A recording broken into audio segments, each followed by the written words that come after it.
The passage chosen for today's devotion from Bible is 1 Samuel, chapter 31. Saul has reached the end of the road, his sons are dead. He is severely wounded and the battle is turning against Israel.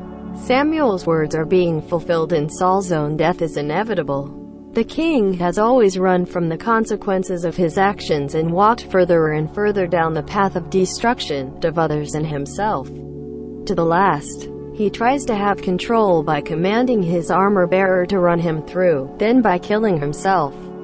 His death in all its heartbreaking pathos encapsulates his life of holding on to power.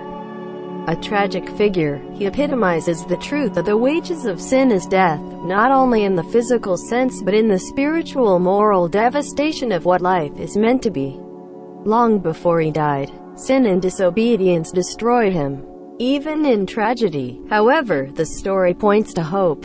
The people of Jabesh Gilead, who now saved Saul's body from the enemy's mistreatment of him in death, were once saved from attackers by Saul in those far-off days before sin took hold of Israel's first king. His faithfulness then engenders faithfulness now and highlights the spiritual truth that we reap what we sow. Saul could have chosen to sow repentance and renewed obedience even if he could not have undone the consequences of losing the kingdom. Saul's death also opens the way for David to become king and establish a rule that seeks to embody God's reign and bring blessing to his people. In David's figure we see a foreshadowing of another king, who also put the interests of others before his own and refused to grasp and abuse power but died to give us life.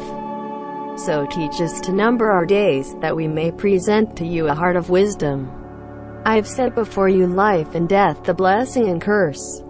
Lord, help us to choose life daily.